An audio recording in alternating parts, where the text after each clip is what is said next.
Fallout Equestria Project Horizons, Chapter 25.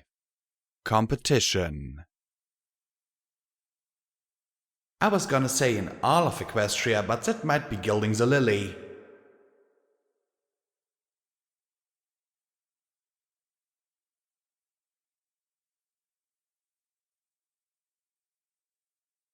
Psycho-shy, security, Rampage said as she gestured from the hovering yellow Pegasus to me and then back again.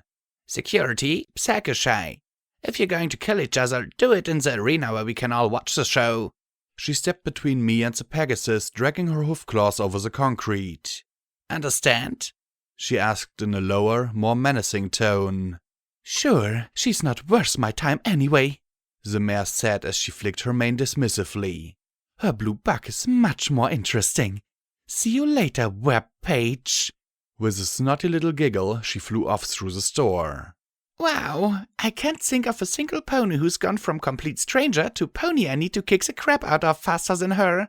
I groaned as I lifted myself to my hoofs. Then I shuddered. My heart was beating wrong.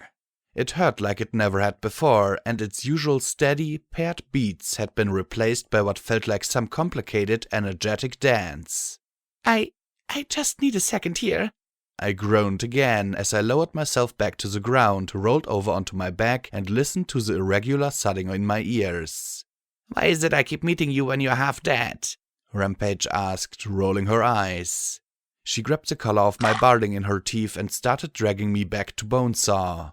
Hammermare was sitting on a couch, her forelegs twisted as her bent limbs were tucked back into place by his healing potions and Hydra. She didn't look at all pissed at me. Quite the contrary, actually. Hey, Mallet, Rampage said around my collar. Rampage, she said respectfully, flushing a little. You owe me some caps, Bonesaw said sourly as Rampage dumped me on the operating table. My strapped friend gave him a level look and he muttered under his breath as his horn glowed and he started trying to fix the damage the camps and taint had been doing to me. Don't worry, you old goat. You'll get paid. The old buck's grumbling died down a bit, though he still didn't look happy. Rampage popped a menthol into her mouth, chewed thoughtfully for a moment, then spoke. So, what happened? Long story short, I went to kill myself, ran into some pony who talked some sense into me, walked back here, I said with a half smile. And we couldn't have talked some sense into you.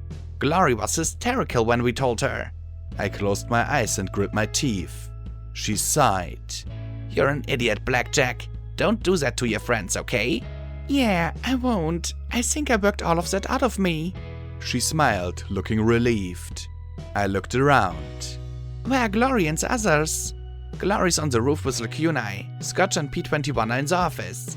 I made damn sure that the ponies watching them aren't stupid.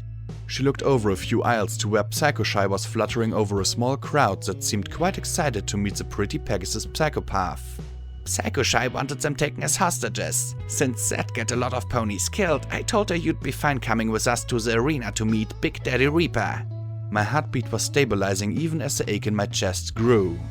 That Hydra had been a bad idea. Knit ribs didn't help when the rest of me felt like it was falling apart. Rampage arched a brow. Are you fine coming with us? Because I really don't want to call cuffs over here. To be honest, this was so far out of left field that I didn't know exactly how I felt about it. Some explanation would help. What's going on? Rampage sighed. You remember when you killed Gorgon? Well, he was one of us. Gorgon the Stone Gaze. Not really all that popular. One of Sanguine's ponies. He left 3 months ago to help with production at Brimstone's Fall. Then, 2 weeks ago, we find out from DJ Pound 3 that the mine's been liberated. A few questions later and we found out it was liberated by a mare who killed Gorgon all by herself. So Big Daddy sent me to find you. Why me? I'm not interested in the Reapers. Yeah, I figured as much, but you have to understand that the Reapers survive by being the biggest, baddest gang in the hoof. If there's a pony strong enough to kill our own, we want them as a Reaper. If they don't join, then we come down on them hard. We just can't let some powerful ponies get away to start rival operations. The strapped pony rubbed her nose. I figured out pretty quickly though that you weren't all that big of a threat of becoming a rival. If you'd stayed in flank, maybe you might have been in time, but that didn't work out. I groaned and closed my eyes. I still don't follow. You're not here to kill me, so... Rampage sighed again, this time in annoyance. Great. Well, it's about history, and I'm not much of a history teacher. You can ask Big Daddy to explain it.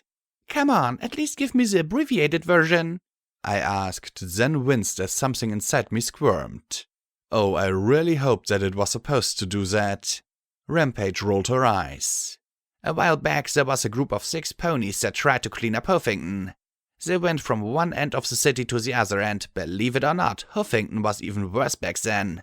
Big Daddy was one of them, the biggest, toughest, meanest pony ever to wander the wasteland. If you listen to his version. I winced as I felt something inside me move in response to Bonesaw's magic. "You're done," he said as he nudged me off the table. "Next!" I slipped off, feeling better wasn't quite accurate. Intact worked. My insides felt like a bowl of giant leeches. I did not want to imagine what they looked like. Maybe they were like rotten loops of guts with... stupid brain. What happened to them? They split up, not really sure why. Rampage said, giving me a significant look. Probably because one of them ran off to do something foolish like killing themselves. After that, Awesome crowned himself King Awesome of Huffington. Crunchy Carrots went back to Manhattan and came back with a whole slew of Steel Rangers. Keeper went his own way to set up the trade routes around the city, and the Professor established the Eggheads over at the university. She rubbed her chin. There was a 6th, but I do know what happened to her. 6 friends? Why'd that make my mane all twitchy? Right, that didn't matter now. I'd stalled long enough. Unless the Reapers or some pony were going to ambush me, I had to do this. Where's Glory again? I said as I stood, lurched to my hoofs. Goddesses, I was tired. It'd been a hell of a night. Rampage walked towards the metal staircase that led up to the roof and nodded her head at it.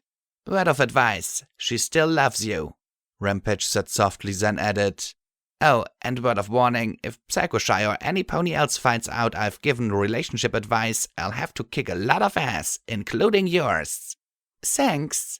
I paused, fighting the urge to yawn as I looked at her. You're not mad at me? She smiled and shook her head. I know what it's like to find life unbearable. I'm just glad you found a way to bear it. She patted my shoulder. But if you ever do that to your friends again, I'll consider it a form of suicide and squeeze you in half. She gave a grin and a wink. So, just keep that in mind next time you plan on leaving a note behind. Right, I said with a little nod before making my way up the stairs. Funny, but after riding a dragon and a Pegasus, the drop to the floor of Megamart was still enough to make my insides squirm. Wasn't I supposed to eventually get used to things like this? I clambered through the hatch to the roof and the rain. A number of metal crates had been covered into shelters for the vendors who worked below. Lacuna and Glory were with 2 more Reapers. I couldn't say they were the best guards, as both mares were locked in a hoof wrestling contest, but at least neither Glory nor Lacuna seemed to be threatened by the 2. Glory lay curled up as tightly as when I'd seen her trapped in that stove. What an unbearable shit I am. I didn't deserve her, and she didn't deserve this. I approached quietly, the 2 guards barely acknowledging my presence as I walked slowly towards the little grey Pegasus. Lacuna's dark purple eyes followed me through the Huffington drizzle, her magic deflecting the cold spray from both of them. "You broke her heart, Blackjack," was all she whispered in my head as I sat down beside Glory. I reached out and ran my hoof gently along that splendid amethyst mane and down to the graceful curves of her wings. Yeah, I murmured softly. 'Cause I'm an idiot. Looking back, I couldn't believe what I'd nearly done. To myself, my friends, her. She stirred and opened one bloodshot, puffy lavender eye. Blackjack, she whispered, looking at me. Fear and hope mixed in one terrible note. I took a slow breath. This wasn't going to be pretty. I'm sorry. Sorry? She whispered as she slowly rose. I clearly was not the only pony who had been up all night. Sorry? Her body trembled and her lip quivered, then she hung her head. Purple mane hit her face. You come back and... She lifted her head again and glared at me. Blackjack, you... I sighed as she flapped her wings hard enough to lift herself off her hoofs and then brought both of her forelegs down on my head with a cry of, "Idiot!" The kunai rose and the two guards broke off their match to watch the show. The alicorn in the lacy funeral dress looked coldly down at both of them. We are supposed to watch? Then they flinched and trotted off for the stairs, the kunai accompanying them as Glory pummeled every inch of my body she could reach. You fiend! You monster! You creep! You filly seducer! You bad pony! Glory said as she thumped me over and over again. The magic had left with the alicorn and the Huffington drizzle poured down on both of us. How could you do that to us? How? Oh, idiot, idiot, idiot! She chanted over and over again as she kicked me. I put up only a half-hearted defense. Ow! Glory, let me explain! I begged as she gave me a particularly good clop upside my head. I don't want your explanations. I'm going to beat every last little drop of stupid out of you so you never ever do that again! She cried and sobbed. We met with P21 and he was crying! And you were gone and I had nothing left, Blackjack. No family, no home, nothing. You understand? Nothing. I didn't... I said weakly, not having the slightest clue what to say. What could I say? Then she collapsed atop me, sobbing as she held me tight in her hoofs. I thought I'd lost you. I thought you were dead, she whispered as she shook. I held her, marveling at the softness of her wings, the silkiness of her mane. She was a gem in the wasteland. You did lose me. I lost me, I said softly as I nuzzled her ear. I couldn't handle it. If the kunai hadn't covered for me, I think I would have lost my mind completely. She sniffled as she looked up at me with her hurting purple eyes. My magic brushed her mane from them. I killed my stable. I know I had to. I know it wasn't my fault. But I was the one who pushed the button that gassed foals. My friends. My home. I couldn't handle it. It killed me. But the kunai took me away before I died. Why didn't you just tell me? Talk to me, she asked softly. I would have helped you. We all would have. I didn't want help. I was stupid and cowardly. I wanted to escape. I can still smell the gas. Right now, holding you, I can smell that chlorine. I can hear midnight calling me a murderer. I closed my eyes, a part of me trapped in 99 forever. I couldn't live with it. I couldn't handle it. I ran to either find something to keep me going or end it. Glory trembled as she looked away. And I wasn't enough? No. I turned her face back towards mine as I repeated softly. No, Glory, you weren't not enough. You were too much. Too much good and wonderful that I didn't deserve. That I still don't deserve, I said as I closed my eyes. I needed to punish myself. I couldn't do that with you with me. I was falling apart and dead inside. I sighed as I stroked her wet mane. I should have turned to my friends, not away from them. She sniffed as she looked at me, then she finally gave me a small smile. Idiot, she said softly, reaching up and tapping the side of my head.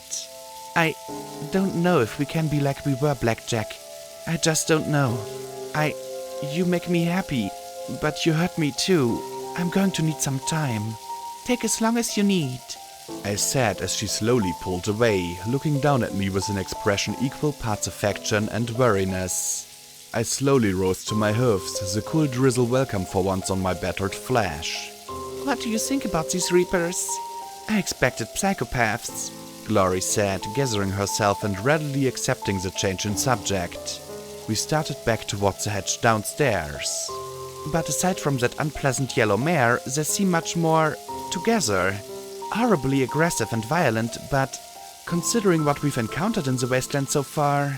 She gave a little shake. Fortunately, Rampage seems pretty well respected by them.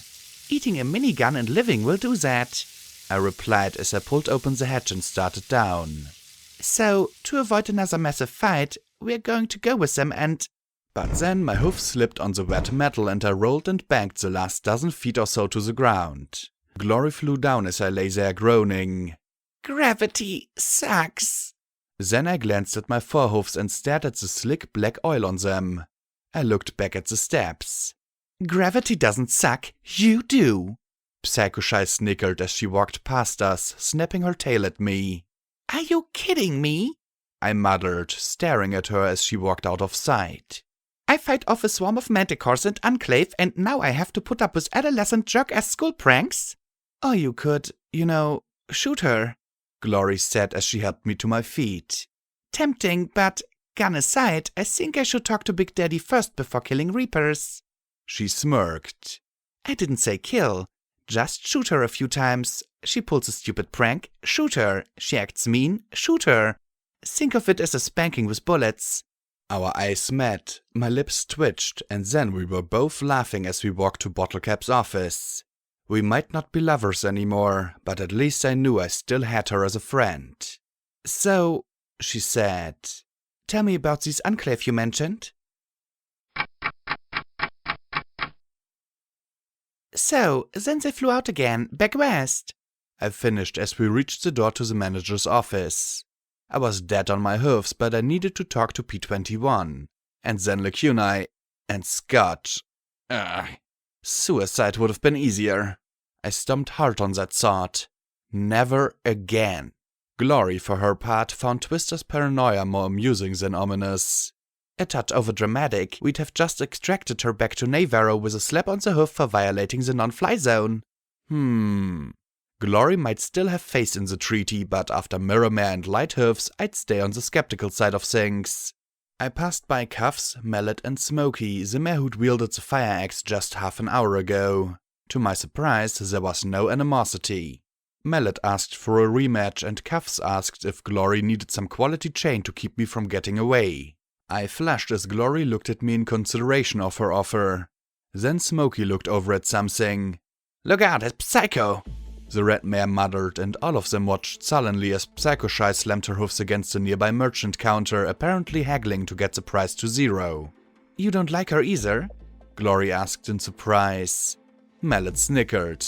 Of course not, she's a complete cunt. And one of Sanguine's suck-ups, added Cuffs. The turquoise mare looked a little nervous. At my questioning gaze, Mallet sighed. Most Reapers work up from our gangs. We work to be the best of the best before trying to join the Reapers. Sanguine, though, he finds ponies and gives them powers. Gorgon, Deus, any pony associated with that ghoul is fucked up. Every pony knows he's a horned undead leech. Psycho Shy trotted away from the shaking vendor with a ransom of little treasures. Psycho Shy's that ghoul's favorite trick pony. We hate her and she knows it. Trick pony. If it was anything like what P21... that had to be like getting fucked by a jerky stick. Okay, there was a mental image I wanted burnt from my mind. And Rampage? I asked curiously, though honestly I was more interested in banishing the image of... Stop it, you stupid brain! Mallet gave a worried sort of smile. She's cool, weird, super weird, but cool. Any pony who can survive decapitation automatically gets points with us. Smokey agreed. Even if she's... weird. So surviving decapitation wasn't the weird point. Welcome to the wasteland where the surreal was cool and the psychological was weird.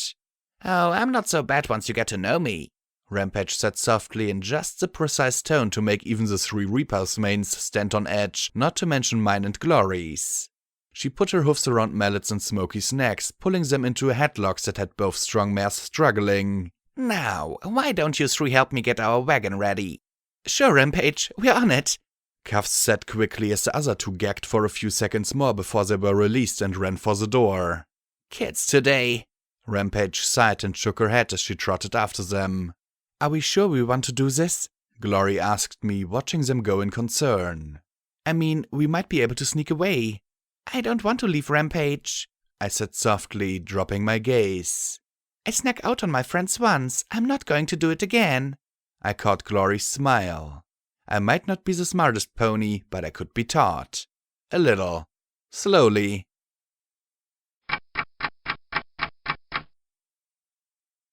The stench of fecal water hit my nostrils like a hammer as I pushed open the door to Bottlecap's office. A filly inside gave a gargled war cry accompanied by a furious splashing, and I poked my head inside to see Scotch Tape gripping some kind of crankcase in her jaws as her forehoofs turned pedestals at a furious rate, making a cable disappearing into the toilet spin and thrash filthy water. Behind her stood P21, looking a little lost as he gripped the plunger in his mouth. The yellow merchant mare watched anxiously from behind both. Bottlecap spotted me first and at once smiled with a small look of concern as we walked in. She leaned towards me. I thought a little job might keep them distracted for a bit. She looked apprehensively at Scotch Tape as the young mare cranked the levers like mad. I didn't expect her to be quite so devoted to fixing my clock. The turn of a blue ear, the slight widening of his eye followed by a slow sag of his body, his teeth tightening on the handle of the plunger. Eyes that refused to look away from Scotch Tape at work. He was pissed too, and hurt, and I knew that, unlike Glory, he wouldn't do the sensible thing and beat the stupid out of me. Oh no, he was going to bottle it all up and be a complete snit till it finally exploded. Well, not if this security mare had anything to say about it. I trotted right up next to him, smiling as I watched Scotch Tape at work. Then I turned my head and licked him from jaw to ear in one long wet slurp. His blue eyes shot wide, the plunger falling from his shocked mouth as he jumped away. Damn it, Blackjack! He scrubbed at my leg with a hoof as he looked at me in shock and embarrassment. Fine, you're back. Glad you're not dead. Hey, P21, I said as I looked at him sitting his rump down with a sore wince. Bottlecap nudged Glory out the door and followed her, shutting it behind them, and Scotch Tape seemed completely fixated on consulting a magazine on plumbing and repairs.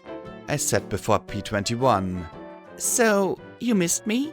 I said, giving him a small smile, hoping he'd get the clue that this was when he got to beat the ever-loving snot out of me. But he didn't. I'd hurt him again. Wronged him. No, I didn't. He replied with sincerity before reaching into his bags and pull out my Delta Pip bug and throw it into my face. Don't leave your junk with me next time, Blackjack. And with that he trotted from the room. I took a deep breath. What had I expected? I'd run out on my friends. It wasn't like I'd just come back and everything would be wonderful again. Face it, I'd gotten lucky with Rampage and Glory. Suddenly there was a gurgle of water and a flash accompanied by Scotch Tape letting out a whoop of glee. Ha! Never met a clogged toilet that could stop me for long. She grinned back at the office, then pushed her goggles back, blinking. Aw man, victory of a lifetime and no pony gets to see it? Then she looked at me. Oh, you're back? Guess you didn't kill yourself, huh? Well, neither anger nor tears. Probably I might be a ghost though. She immediately blanched under her grime. Kidding, I'm kidding. There aren't ghosts in the wasteland. I think. Were there? I'd have to check the survival guide. So, why are you fixing a toilet? 'Cause every pony was going crazy with you gone. More guilt? Yes, please. Glory wanted to fly off and find you. Rampage wanted every pony to wait here. P21. But she just shrugged and shook her head. So, that Bottlecap mare mentioned that she had a nasty clock and she'd pay to have it fixed. Yeah, but how do you know how to fix toilets? 'Cause I've been doing it my whole life, she said with a huff as she coiled up the cable on her stained utility harness. Maintenance mares generally gave me all the muck jobs and that includes toilets. She looked at me oddly and asked, Weren't you practicing shooting and fighting when you were little? Well, I hadn't really thought about it.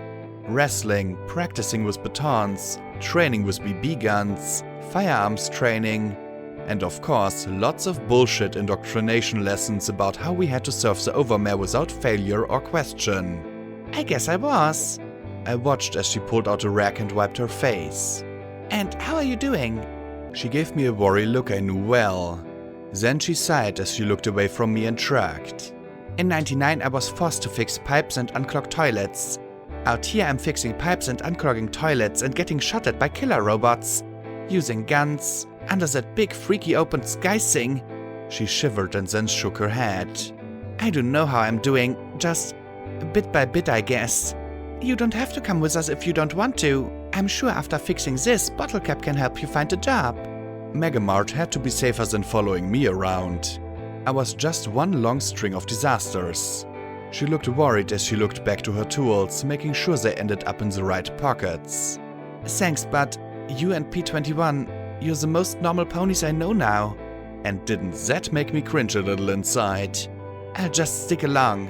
Alright, but make sure you wash. I wrinkled my nose. She snorted in scorn. You spent a few weeks on the surface and get so soft you can't even handle the smell of honest work. Sad, Blackjack, real sad, she said as she passed me. You smell of poo water, that's not soft, I yelled after her. I've had boats dropped on me, you can't survive that if you're soft. Hey! The door closed behind her and I pouted a little. I'm not soft. An hour later, we were more or less ready to leave. The Reapers had a large covered wagon rigged up and a harness for 4.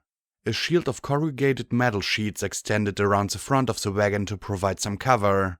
3 normal Reapers were on the roof watching for trouble, leaving the rest of us to crawl inside. Glory took one look at the confines of the trailer and swallowed. I'll scout from above. Oh, don't want to be inside the tight, narrow, crushing wagon. Psycho-Shy snickered, then said with false concern, Oh, does it seem like it's getting smaller and smaller and smaller? She said with a grin that widened with each smaller. Glory looked back at her flatly as she hovered. How is it no pony killed you yet? Really? Psycho-Shy grinned as she flew closer. Think you'll be the one to pull it off, Dashite? I'm not a Dashite, Glory replied, her purple eyes narrowing. Psycho-Shy snorted as she turned towards the wagon. And neither are you. Glory suddenly yipped as the tip of Psycho-Shy's tail snapped at the end of her muzzle. Hey, Psy! Rampage said with a small smile. Your turn? The simple question made the Pegasus hiss through her clenched teeth before she glared at Glory. Don't pretend like you can ever know me, Turkey. Psycho-Shy's angry gaze promised a murder, and Glory swallowed hard as she backed away a little. Smirking, the yellow Pegasus swooped into the trailer. She's such a ray of sunshine, isn't she? Put me through a wood chipper when I first joined the Reapers, Rampage said as she trotted to the back of the cargo wagon. She put you through a wood chipper?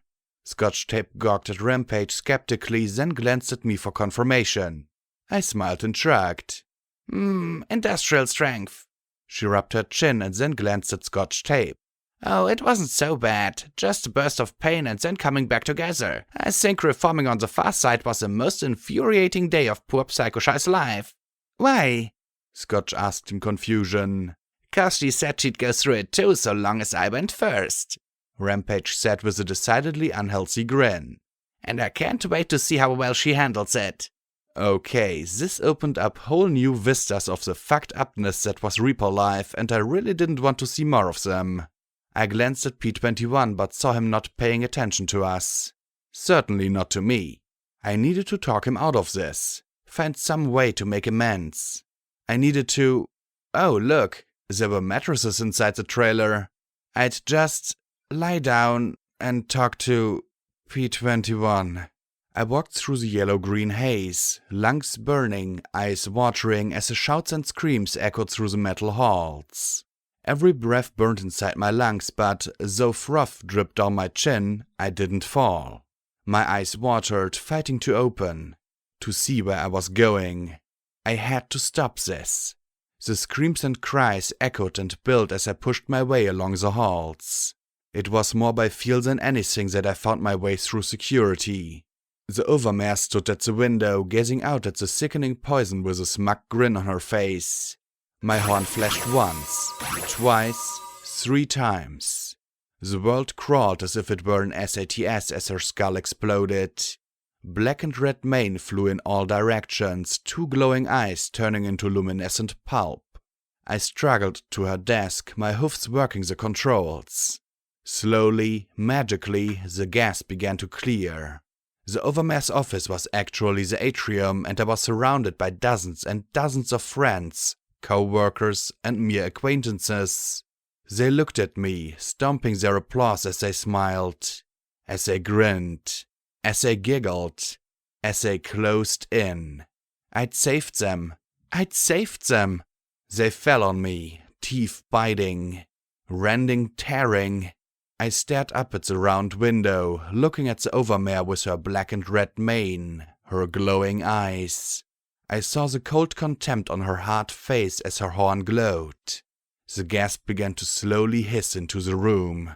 I watched as yellow gas filled the atrium below.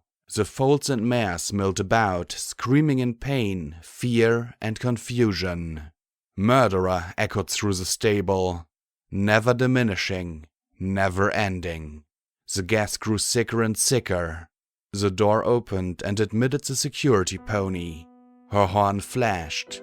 Once, twice, thrice. My skull exploded. I walked through the yellow haze. You're a masochist. Do you enjoy this? The dealer asked softly as we sat together at one of the atrium tables, the air clear and the stable empty. Quiet. Still. Nothing lived here because I'd killed them all. You tell me. You're my crazy, I said quietly as I rested my chin on my crossed hooves. The dealer looked younger and healthier, the pale buck looking at me with mature eyes. Where had I seen them before? I think that you have confused self-centeredness with a need to martyr yourself, the dealer said calmly as he dealt me 5 cards. Celestia, Luna, Twilight Sparkle, Golden Blood, myself. You think that, if you can just die in some appropriately gruesome fashion, particularly if there's lots of pain and suffering beforehand, that somehow you'll save the wasteland. He said save with a vague smile and a wave of his hoof. Makes sense, I replied, discarding Golden Blood. Security is supposed to save ponies, I said firmly, and he smiled as he dealt me a Fluttershy. I think I got it straight, or is this a flash? Yes, he replied, and I laughed. But does it beat mine? He showed his hand. P21, Glory, Rampage, Lacunae, and Scotch Tape. Then he reached over, took the card off me grinning like an idiot and added it to the 5. I think this is a winning set. I frowned at him. I don't deserve them. He gave a great sigh. You must be the most self-centered pony in all of the wasteland, you know that. Not everything is about you, Blackjack. He lifted the card between his hooves, the picture changing before me. Blackjack grinning like a fool. Blackjack crying. Blackjack looking broken and hollow. Blackjack looking shooty. Why do you always assume that you're the beginning and end of everything that matters? I don't know, I've always been that way, I said softly, looking at the spinning card. Blackjack's a foal, crying for attention. Blackjack's a filly, getting her friend Daisy beaten by doing what she thought was right. Blackjack's a security mare, breaking the rules to cross the overmare. Blackjack invisible and sneaking off rather than admitting to her friends that she wanted to die. Do you really think everything is okay, Blackjack? The dealer asked. I slammed my hoofs on the table. I know it's not okay. I should be fixing things right now. I need to apologize to P21. I have to find out if Rampage is really okay after I ate her heart. Or Lacunae. I need to know how Scotch Tape really feels about what I did. Again. The dealer rasped softly as he shook his head. He didn't take his eyes off me. Didn't I just tell you? It's not about you. Not your needs. Not your wants. He lifted Glory's card. What about her? What does she need? What does she want? I opened my mouth and closed it again. Before 99 I could have answered that. Now? I don't know. Oh, and here I thought you loved her. Shut your mouth! I shouted, rising to my hoofs as I pointed at him. And the rest of my objection died in my throat. Was he right? Was I really that self-centered? He just looked at me for a moment, then lifted P21. And what about him? What is he feeling? What does he want? He's pretty angry at me. He probably wants to shoot my ass. I muttered. Me. My, it's not all about you, Blackjack. He said softly as he collected the cards. Is that your virtue? Selfishness? I don't know, I said as I looked down at my clasped hoofs. I don't know anything anymore. Everything had been broken in '99. I'd broken. I used to think my life had been divided into before leaving the stable and after leaving it.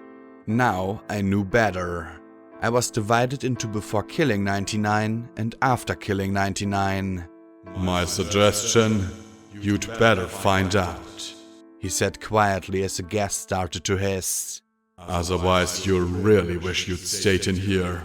He turned, walking through the swirling poison vapors as the screams began once more. Wait! I shouted after him as the thick rolls of burning yellow gas rolled between us. I struggled after him, tripping over pony corpses as the wailing increased. I tripped upon a still body and fell to my face. Then another mare fell upon me, and another, and another, and another. A particularly jarring bump brought me to consciousness and my eyes opened to look into P21's face. His gaze lingered in the past, lined in hurt and betrayal. He lay on the mattress next to me. I stretched out a hoof towards him. His distant eyes focused on mine, and for one foolish moment I was certain he'd accept it. Then his eyes hardened and with a grunt he turned away from me. I held my hoof out, hoping that somehow he'd look back at me. He didn't. You're the most self-centered pony in the wasteland, Blackjack.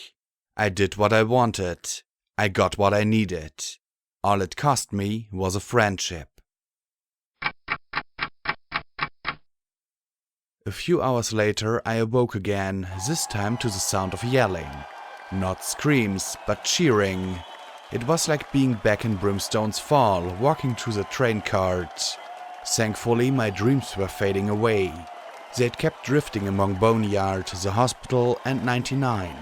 Screw suicide, I just wanted a bullet for my subconsciousness. What's going on? I asked as I rose to my hoofs, a little groggy but no longer exhausted. The wagon was empty and I staggered out, not sure if I should be fumbling for my guns or not. Shit, where were my guns? I had my combat armor, but no weapons. A strange yellow light was filling the air and I blinked at the sudden brilliance. Despite myself, I gazed up at the clear blue skies. The sight of it made me land firmly on my rump. Only then did I note the holes in the sky. What I'd taken for sky was in fact the inside of a large arcing dome that had been enchanted to look like a sky. The large oval space could have easily fit 1,000 times the number of ponies that were now inhabiting just one end of it. The field of grass in the middle was carefully fenced off and I realized that there was another powerful lure for ponies. The promise of steady meals, even if they were only grass. The cushions that once held the rumps of thousands of ponies had been torn up and platforms and structures had been built along the terraces. Tents and shacks of all sorts were oddly spaced apart from each other. All of them flew flags with strange markings. Crossed guns, an axe in a Brahmin skull, some kind of paw print. The wagon had been packed with some others at one end of the arena. On the far side was a huge scoreboard covering in flickering neon lights that boldly declared Huffington Sports Arena and, beneath that, home of the Huffington Reapers. A cartoon mascot of a skeletal pony wielding a scythe made me imagine shuffling cards. A large stage had been built up in the opposite end zone and atop it was a massive caged dome netted in barbed wire.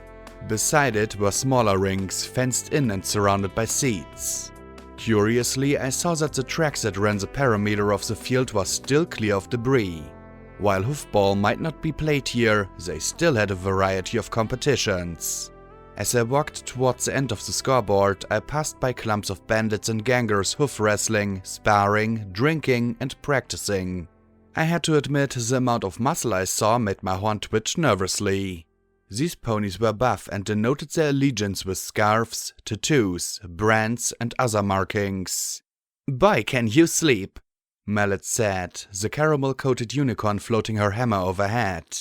How she managed that weight for that long baffled me, but the buff unicorn handled the weapon with familiar ease. Rampage went to go tell Big Daddy that you'd arrived. Your friends are being given a box seat for your stay. As long as no pony tries something like taking them hostage, I warned, looking at the knots of ponies in their little camps. Where are my guns? Safe with Rampage. No one carries firearms in here. It tends to prevent things from becoming messy, she said with a grin as she twirled her super sledge. Melee weapons are exempt, of course. Great. And my favorite melee weapon was lying in so many pieces of burnt bone on a mountainside somewhere. I looked sourly at the various ponies warily watching us. Are all these ponies reapers? Mostly just the ones in pony hide, she said with a wicked grin, gesturing to her barding. Ah, yes, that. Now that I could actually focus on it, I couldn't help but feel more than a little creeped out. Yeah, about that. You all really wear pony hide? Oh, most of us who aren't the top 10, they're tough enough to wear whatever they like. She grinned at me almost teasingly.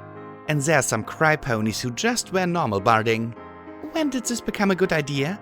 I asked, looking at her clothes in disgust. It seems kinda morbid. She rolled her eyes. Clearly, I was falling rapidly into cry pony territory. It's simple. If you challenge us or try to join and fail miserably, then every pony who sees us wearing you will know the price of weakness, she said with a smile and a shrug. Every pony you see in my barding was some pony I had to kill to become a reaper. Okay, I guess that makes sense. In a grisly kind of way, I admitted, still feeling a little squeamish. So, who are all the rest of these ponies? Most of these are sags, gangers and tribals, she said as we trotted towards the scoreboard and the pants.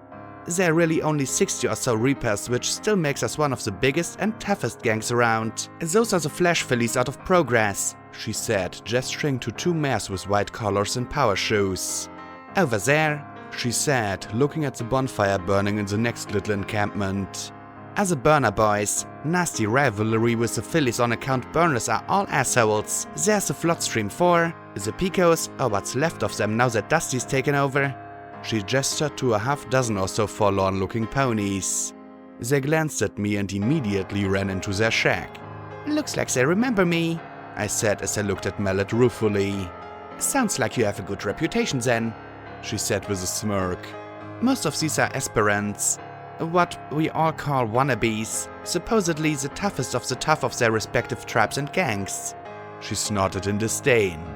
Only a few will ever be tough enough to join the Reapers. The rest are just paying tribute to Big Daddy and hangers-on. Why's that?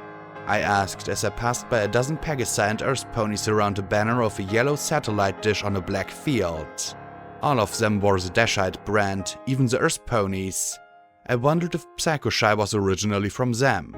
Because no pony wants to get on Big Daddy's bad side. Even the society sends ponies with stuff they think he wants, and the society hates the Reapers. Not much love lost the other way either, Mallet said as we headed up the stairs towards the sign that read, Box seating A to H. Top 10 only was painted beneath it. Top 10? I asked as we passed the sign. The top 10 greatest Reapers in all of Huffington, best of the best. Deus was one, so was Gorgon. You killed both, so there's a lot of contestants eager to fill the gaps in the roster. Oh, and that means fighting you. To the death? I guessed, pressing my lips together. She arched her brow, then gave a shrug. Not as often as most ponies think, she replied. I must have looked surprised as the mare gave a chuckle and explained. Fights to the death mean we lose a good fighter either way. Normally it's just fights to the surrender, though Luna help you if you give up too quick.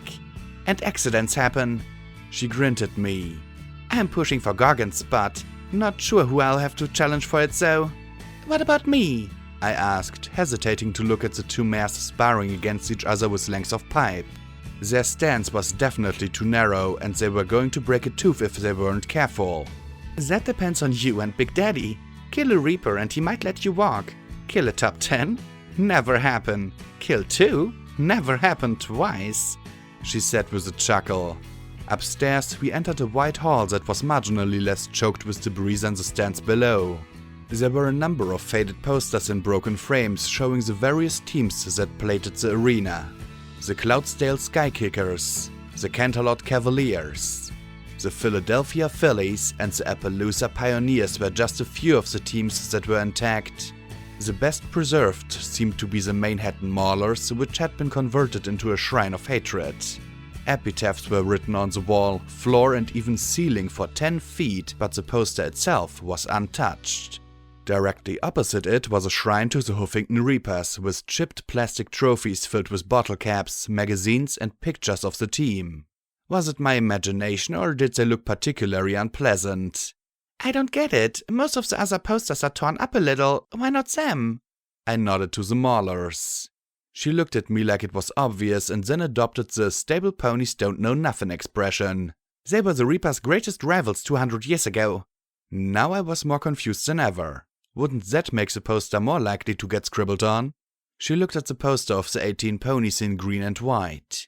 You don't dishonor your greatest rival. You respect them and look forward to the day when you can kick their ass. She smirked at me. You have no idea how hard Big Daddy's tried to find some Manhattan ponies willing to form a hoofball team. I think he could die happy if he could play them himself. We reached a door marked Manager and she knocked once before stepping aside. I glanced at the caramel mare and then at the door. I took a deep breath, feeling like I was about to step into the security office for a major chewing out. My horn glowed and opened the door. Inside, there was a threadbare couch in front of a projector pointed at a blank stretch of wall. There was a bar in one corner with a gnarled old buck mixing drinks behind it. Newspaper spots pages showing the old team were plastered to the wall. I noticed that the Manhattan Maulers seemed to have a lot more wins than the home team. Oddly, one spot on the wall was completely devoid of papers. Standing in front of the window was the largest buck I'd ever laid eyes on, and I'd seen some pretty big ponies. He had to be a hoof higher than Big Macintosh and even more muscled than Deus. His jet black hide was oiled, gleaming in the synthetic sunlight coming through the window, and his fiery red mane was styled in a fierce narrow fan of hair running down his neck. He wore lengths of spiked chain around his neck and forelimbs as he stared out at his domain. Okay, just nip this in the bud and move on. I gave a glance at the old buck mixing some sort of drink, but unless he had a gun behind the counter, I didn't think he'd be a problem.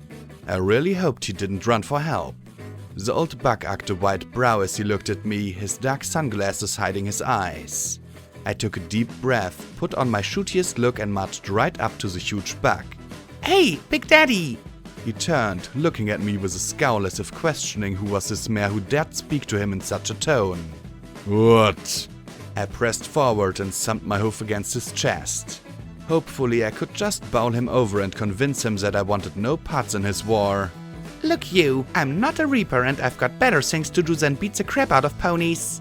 His scowl darkened into a glare. I thumped his chest a second time. I don't care if I killed Deus and Gorgon. I had to do it and I needed help anyway. So give the position to some pony who wants to fight in your stupid war. It's none of security's business. And some last words in time with more beats against his chest.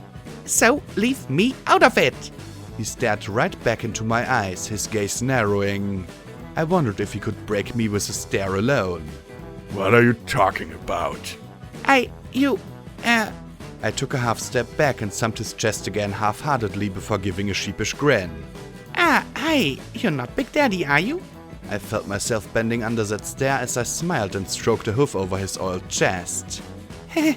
Shiny. The old buck behind the bar cackled as he trotted out with 3 drinks on a tray balanced on his head. Oh, don't you worry none, Brutus. Big Daddy's got some business with this filly, he said in a gruff yet definitely snarky tone as he grinned at me. I'm Big Daddy, little missy. Pleasure to meet you. Rutabaga smoothie? Big Daddy offered as he set the tray down on an end table beside the couch. Brutus leaned over, wrapped his lips around the edge of one glass and downed the contents in a single gulp before setting it down. So you'll talk to her? Oh, I'll talk to her, Brutus. Don't you worry about that. And if she don't get the message, then I'll talk to her so she does. The old grayish-white pony said as he pinched the glass between his hoofs and slurped up the goopy contents through a large plastic straw.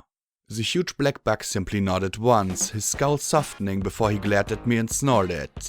Then he marched for the exit. When he'd left, the old buck chuckled. Hope you forget Brutus's manners.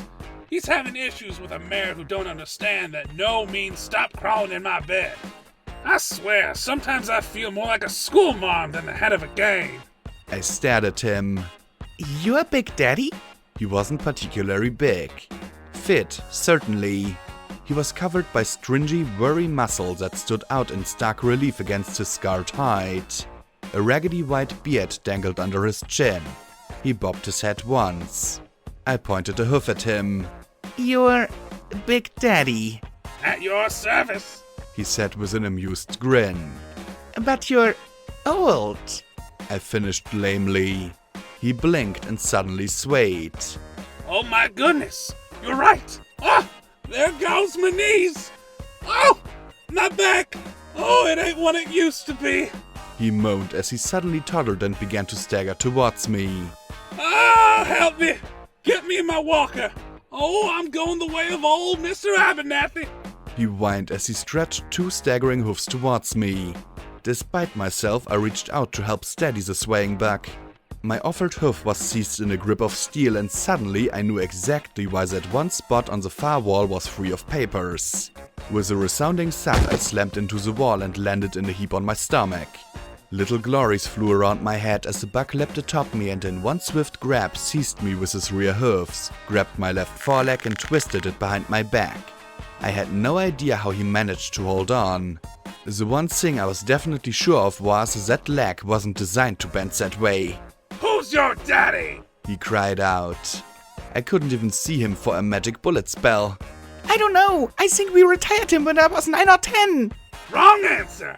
He shouted, twisting my leg even more. I'm your daddy. Say it. I felt like my leg was about to come off. You're my daddy. I wailed. And your daddy is a young, healthy, handsome son of a mare, ain't he? He demanded. Yes, he is. I cried out. And strong. Tough too. And with that, he let go of my leg. Wow, you figured that out pretty quick. He got off me and trotted back to his drink. How'd you do that? I asked as I rose to my hoofs, my shoulders throbbing terribly. It felt like he'd almost popped the joint out of its socket. He took a long, slow drink of his pulped vegetables, then grinned again. Pony I once knew said that a good hoof toss was all simply applied leverage. Me, I love applying leverage. He nodded to my drink and, not wanting to be thrown a second time, I levitated it to my mouth and took a sip of the glue-like beverage. To my surprise and relief, I found it quite palatable. A bit like wallpaper paste, really. He nodded in approval, pointing a hoof at me. That particular recipe I got from a zebra witch doctor outside Trottingham. 3 days worth of fiber in 1 glass. Keeps the pipes rust-free and flowing easy. I hope you'll share. I replied as I finished the glass. There was this pulpy, tangy goop at the bottom that was pretty bitter, but still not bad. So, if I recall your little outburst with poor Brutus correctly, you'd like to opt out of the Reapers. Might I ask why? He said as he trotted over to the couch and took a seat. Then he grinned at me and patted the seat next to him. With a bit of trepidation, I sat on the other end of the couch. Well, it's not really my thing. I don't want to be a Reaper. I want to help ponies, not beat the ever-loving snot out of them. Okay, I could make an exception for Psychoshy, but really, who couldn't? Then help ponies and don't beat the ever-loving snot out of them. He replied. Ain't no hairs off my tail what you do with yourself. Once more, Blackjack had landed in not a clue land. Aren't Reapers always about beating snot and other assorted violence? He grinned. Oh yeah, there's always a good fight or two at the Reapers. But that ain't the point. No siree. If you think that's what the Reapers are for, you need the bigger picture. He reached into the end table and pulled out a cigar and bit the tip off, then deftly ignited the end with a brass lighter. With the smoking stick hanging out of the side of his mouth, he blew a smoke ring in the air above him. 20, 30 or so years back, I and some ponies I knew tried to clean up Hoofington. Oh, it was a mess. Dozens of little tribes butchering the fuck out of each other. There was one lot that actually thought Hoofington was Princess Celestia's resting place, and they sacrificed ponies by throwing them into the range of the defense beams. But the 6 of us, we made a go of it. One by one, we beat the snot out of all of them. tried to teach them some common decency, some equity. And every tribe had some warlord or champion that always thought they were the baddest badass in all the wasteland, till I showed them different. He gave a throaty chuckle, then looked at me and turned so I could see the horseshoe cutie mark he wore. You might say fighting's always been my super special talent. I nodded like it all made perfect sense. Still not getting it. Well, after goddesses, was it really 5 years? He rubbed his chin, then sighed. Yup, after 5 years, guess how much things had improved. I'll give you a hint. He took a long pull on his cigar and blew another ring, staring up at the circle before continuing. Zip, zilch, nada, not a bit. See, we killed the badass tribal champion. 3 months later, he'll be replaced by a new champion that was usually bloodier and nastier than the first. Hell, we could wipe out an entire tribe and they'd be replaced inside a year. We went through tons of ammunition, piles of healing potions, crates of grenades, pallets of missiles, gallons of flamer fuel. In the end, the hoof was even worse for all our attempts to do better. See, we simply thought that if we killed the bad, whatever was left over had to be good. Well, turns out that what was left over turned bad pretty quick, or they'd be killed by something bad that we missed. Finally, after 5 years, we were sick of it. Sick of each other. We stopped trying to do anything worthwhile, fixated on our own plans on how to fix the hoof. He pointed at the pictures on the wall with the cigar perfectly balanced on the end of his hoof. Me? I took one look at the Huffington Reapers, at the team, and realized that the only real way to calm the wasteland down was to have a gang so over-the-top badass that all the other gangs would knock the shit off or risk pissing us off. When being a Reaper became prestigious, then the other gangs calmed down even more. We siphoned off their biggest and baddest champions for ourselves. Sure, there was lots of fighting involved, but it was more structured. Less rape, pillage, and burn, and more, let's prove we're better than them at the arena. If a tribe produced a psychopath, we'd kill him one way or another. And if they had a pony that had half a brain that could play along, they did all right. I had to admit I was a bit taken aback by that.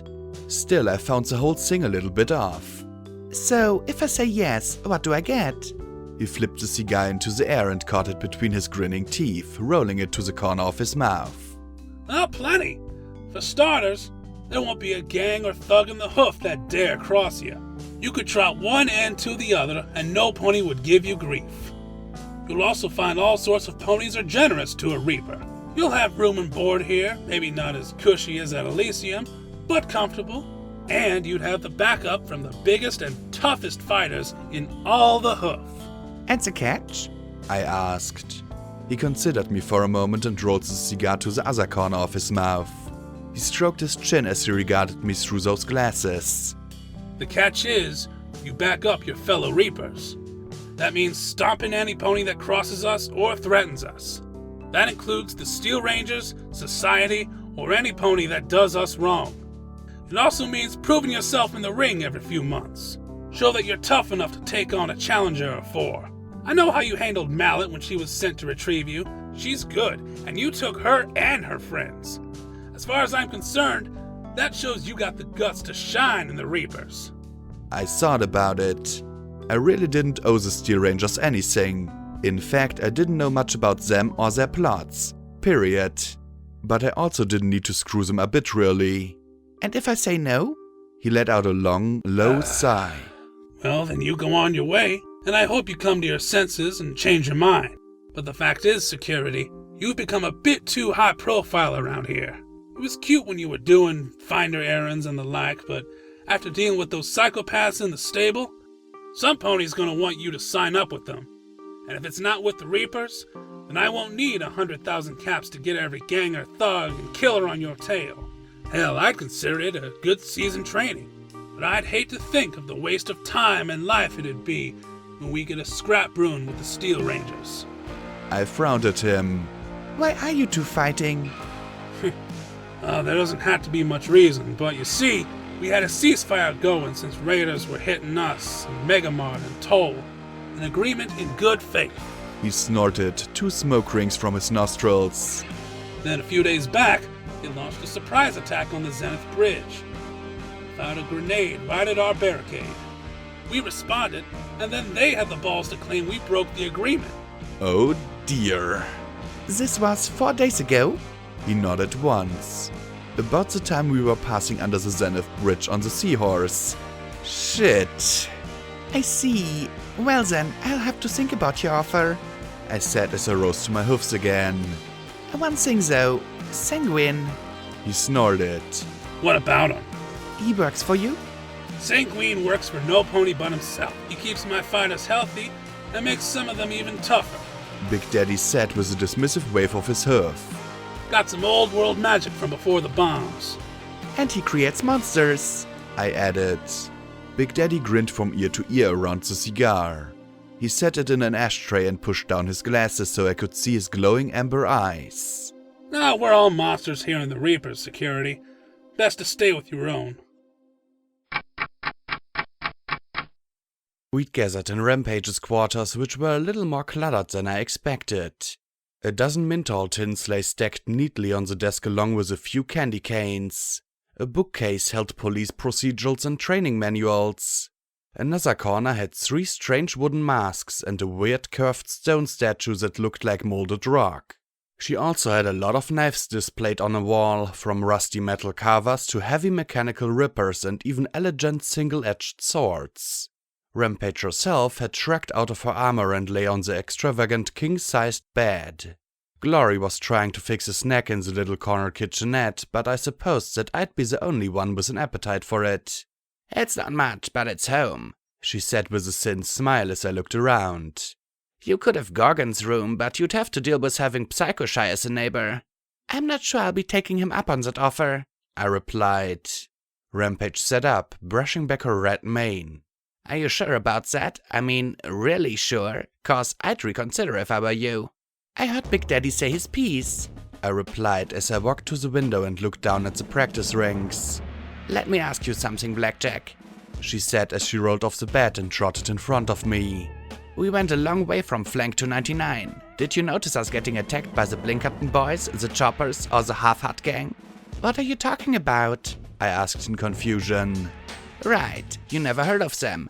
That's because I was with you, Blackjack. They didn't mess with you because they didn't want to mess with me. The Half-Hut gang had us in their scopes all over Riverside and could have dropped us all without a problem. They saw me. They left us alone, she said as she tapped my chest lightly. If Big Daddy sends word that you're free game, it's going to be a whole lot tougher getting around. Even me being with you won't be protection anymore. I hadn't realized it, but it'd been true. We'd trotted across half of Huffington and, with the exception of raiders, we'd never crossed another soul. That was a lot of wide open territory for gangs to stake out. Why not? If you're a Reaper. Big Daddy's call for a stomp down trumps me being a Reaper. Hell, they'll try their best to kill me too. She closed her eyes for a moment. And I'll be expected to join them. I felt a cool tingle run through me.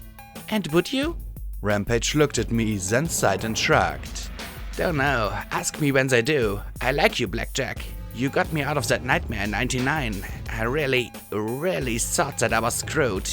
She gave a little shudder. But I don't know if I'm willing or able to throw this away. Being a Reaper is all I have. They're the closest thing to family I know.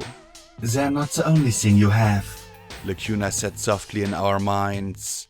P21 gave a snort of sorts, then a sigh, glancing at me and then staring out the window at the simulated sky outside. I really needed a chance to talk with him about my mistakes.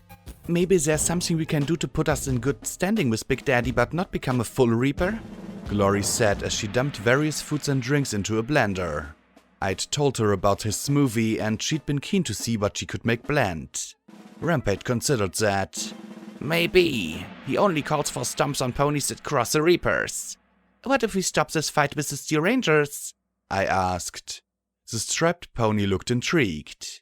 Why do you want to? If Reapers are fighting Rangers, then Big Daddy probably won't be able to call a stomp. Because it's our fault. I explained how Glory's grenade had kicked off the conflict. The Grey Pegasus looked horrified at the news. I did this? She asked as she fluttered in place, gesturing to herself in shock.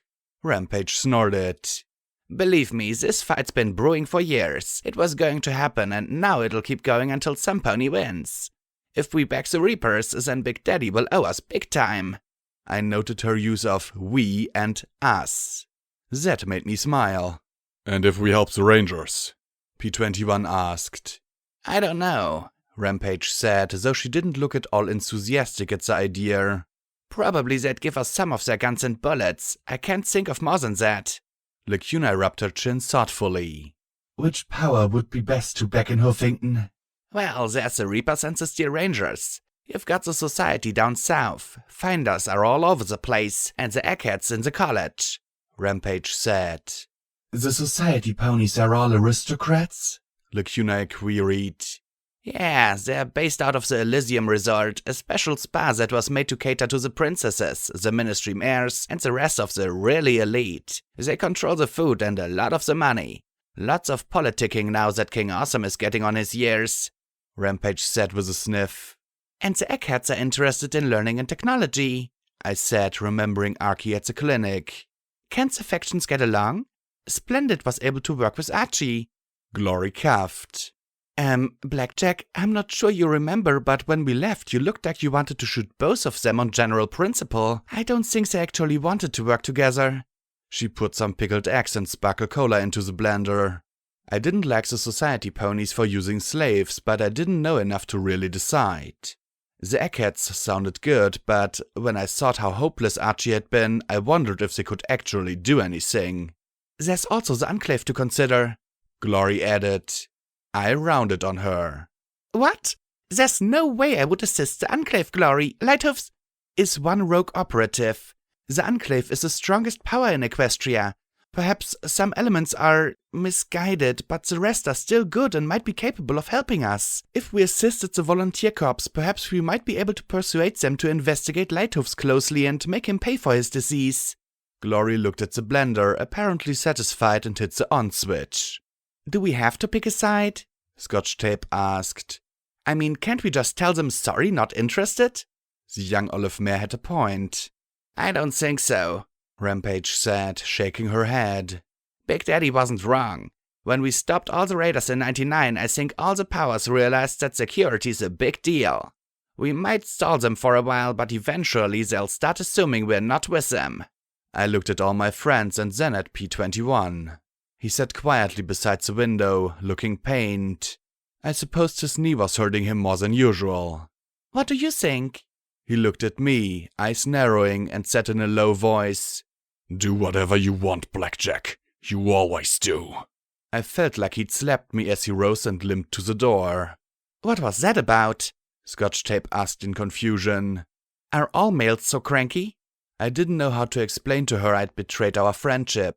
Glory put the blender's contents into some glasses and came to my rescue. Who wants to try some? She asked brightly, the glasses balanced on her outstretched wings. I wished I could have tried it. I could have done with a nice frothy smoothie. I trotted to the door. I need to find P21. Oh, well, Rampage, Lacuna? She said, looking to each. Both quickly broke eye contact. She then gave a smile at the curious, if slightly skeptical, Scotch Tape.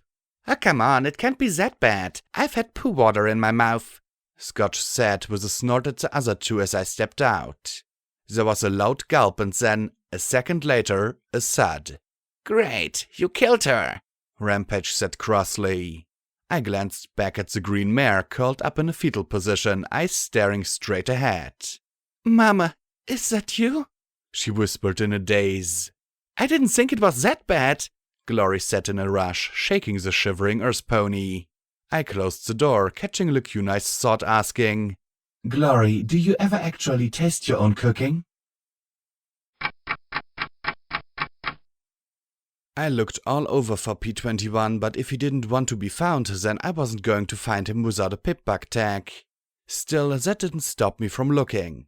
From the skyboxes down to the rings, I searched high and low for him. Every pony I passed gave me a look like they were sizing me up for a fight, coupled with expressions that varied from fearful to respectful. I couldn't care less. I had to fix my relationship with P21 as soon as I... Sanguine. The seared ghoul looked quite ironic in a business suit that appeared freshly pressed and laundered. It wasn't even scuffed up or frayed. His eyes swirled with a bizarre pink light I'd only seen on a few glowing ghouls. Pink tendrils of vapor leaked out of holes in his ribs and around his lips. He hummed to himself as he trotted right past me. Then he slowed and stopped. Well, well, well. He turned his head to look back at me. It's you. I wanted to drop into SATS and plant 4 magic rounds in his head, but I wanted answers too. Yeah, I'm like a brass bit. I just keep popping up, I replied as I turned to face him. A number of ponies were noting our conversation. I wondered just how many would come to the ghoul's defense if I shot him. So what brings you here? Looking for this? I asked as I shook my pip-buck at him. Actually, I was checking on some clients, what with upcoming war and all. But if you'd give that to me, I could repay you in some augmentation to make you the terror of the wasteland. Augmentation? Like what you did to Stonewing? I asked, and I was overjoyed to see the cooked unicorn ghoul float in shock. How do you know about that? I know all about Project Chimera, Equestria's little monster-making program, I said softly, my eyes narrowing. U-21 mentioned it in Flank before he died. Let me guess, you told him that if he got EC-1101, you'd give him powers too. Again, surprise. I suppose it'd be an easy offer to give a bug tormented and abused all his life. Easy power. Oh yes, he was quite keen to be crossed with a dragon, as if we would replicate that little monstrosity, he said with a small shudder. But he's dead, you're here, and you have a pip-buck I want very badly. So let's deal. Deal? You think I'd deal with you? I scoffed. You've made my life a living hell for nearly a month. And I'll happily leave you be once I have that file, he answered with a grin as if it'd all been some sort of poorly implemented joke. To be honest, I'd have tried to buy it from you earlier, but Deus was so determined to get it himself. He was in agony, I replied, my eyes narrowing. Sanguine just smiled and polished his hoof on his vest. Well, the desperate are so much more tractable. That's why we thought of the bounty. Then Earthry kindly doubled it after your bold declaration. I can't believe no pony was able to bring you down. Not for a lack of trying, I grumbled. Sangi! Cried a voice from above. Speaking of the desperate, Sanguine muttered, then smiled wildly as Psycho-Shy swooped down into an embrace. To my disgust, the yellow Pegasus kissed the ghoul with a positively nauseating amount of tongue. Fluttershy, so nice to see you again. How are you, my dear? Sangi, you promised you'd make me better. I'm supposed to be better, the yellow Pegasus said with a pout. I gaped at her. Fluttershy? I thought your name was Psycho-Shy. The yellow Pegasus gave me an indignant glare. A horrible nickname perpetuated against the kindest and most wonderful man in Equestria. She released Sanguine and frowned as she looked back at him and whined. We're going to be in a fight, Sangi. I need to be better for it. You promised. In a bit, Butterflanks. This mare has a pip-buck I need, he said. Psycho-Shy looked at it sharply and then glared at me.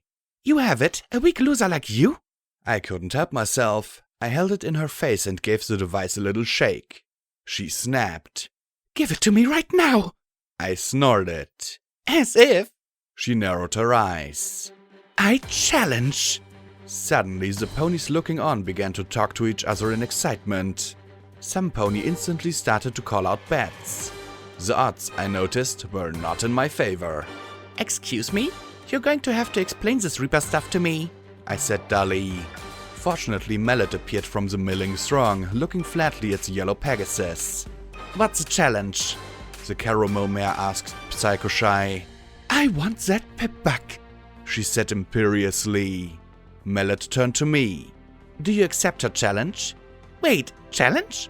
I looked at Mallet and said, thumping my chest with both hooves. Stable pony! I don't know this Reaper stuff. Any Reaper can challenge another pony in the arena, Mallet explained. She wants that pip-buck. You can decline and give it to her, or you can accept her challenge and name terms of your own. You mean a Reaper can just take whatever she wants? That seemed ridiculously unfair. No, but she can challenge for it. A pony doesn't have to accept. Mallet said calmly. I could have just handed it over. It didn't have EC 1101 and I needed to find P21. Still, I had to admit I was aching to thump her ass and this might be a shortcut to getting all the answers I needed. I accept, I replied. And if I win, I want answers from him. You can't challenge for something of his. He's not fighting. Psycho-Shy objected crossly. Sanguine though smiled. I accept. If you are victorious, I'll answer all your questions. Mallet said calmly. A property challenge is to submission. First to yield or be knocked out loses. She looked up to where Psycho-Shy tittered in glee, dancing in the air as she hovered. I'll set up the match. In the crowd, I saw the dealer watching me with a grim, stern expression. I could hear the cards purring in my ears. Word had gotten around at the speed of dash, and soon it seemed that every pony had clustered around the great steel wire dome. I watched as Big Daddy trotted down next to Brutus to take a special seat overlooking the action. This seemed to be the only thing that made the gangs, with their scarves and strange markings, blend together. Apparently, challenges required us to enter in only our hides. The walls of the dome were festooned with just about every melee and thrown weapon imaginable. Some, like a chainsaw, were padlocked. Also padlocked were marked medical boxes. If we fought well, the audience might throw us a key. If not, we'd be left with the most basic and flimsiest weapons. Blackjack, what do you think you're doing? Glory asked as my friends got a special seat with the hammer-down gang next to Mallet and Cuffs. Getting some answers I've wanted for a long time, I said as the pony wearing a scuffed pip-bug from Stable 89 removed Marmalade's pip-bug from my hoof with her strange tools. I wouldn't have the advantage of SATS in the cage. It would just be me and her, and I was okay with that. I looked around, but there was no sight of a little blue pony. Where's P21? You were looking for him, didn't you find him? Glory asked in concern. No, I'd gotten sidetracked. But soon as his fight was done, I could have both my answers and my friend. Then we could decide how we'd end this war. The day illusion swapped to one of night. It was spoiled only by the swan light peeking through the holes in the dome. A dozen spotlights illuminated the cage and the gaunt unicorn buck standing within from all angles. A top hat had perched on his lanky black mane and long elaborate robes draped over his thin frame as a crystal-tipped staff hovered beside him. He brought the tip down with a crackle of thunder and instantly the crowd fell silent. The crystal began to glow as his lips curled. Listen all, he proclaimed as he stood on his rear legs, waving his forehoofs overhead. This is the truth of it. Fighting leads to killing and killing leads to warring. And that was damn near the end of us all. But look at us now. Busted up and everyone's scared of the taint and radiation. But we've learned. Hoofington learned. Now when tough ponies get to fighting, it happens here. And it finishes here. 2 ponies enter, only 1 pony leaves. He knows this isn't to the death, right? I muttered with a gulp as the crowd cheered in approval and repeated the line over and over again. Rampage gave a merciless smile. It's always to the death, Blackjack, especially when it isn't. Now hush, it's bad luck to interrupt Dealgood. The pony swished the stuff through the air. Right now, I've got 2 ponies, 2 mares with a gut full of hate and avarice. His voice dropped to a lover's whisper, magnified by the spell as he purred. Fillies and gentlecoats, boys and girls, dying times here. He pointed the glowing crystal at me and the spotlight stepped down to illuminate me through the mesh floor. From the depths of the stable and into the hard rain she's walked. She's meted out bloody justice with every step that she's taken. She's the hard law of the wasteland, the bloody king of retribution. She's the security mayor. I opened the door and stepped in only to be greeted by angry mutters and jeers. Woohoo! Kick her ass, Blackjack! Killed Scotch Tape, pumping her hoof in the air. Yeah. Yay? Glory added sheepishly, her eyes full of worry. Don't die, Lacuna suggested from the back of my mind. Wonderfully helpful advice there. And over here we have your favorite of the Huffington Reapers. She's the loveliest in all of Equestria, the softest, gentlest, and nicest way a pony could die. You know her, you love her, she's Psycho Shy! He called out grandly as he looked to the top of the dome. She flew in from the top of the dome, swooping along the perimeter to the howls of adoration. Ponies with keys waved them at her, screaming for her to splash them with my blood. She landed next to Dealgood and screamed, "You're going to love me!" Her roar, magnified 1,000 times by Dealgood's crystal, echoed through the stadium. Okay, I could admit it.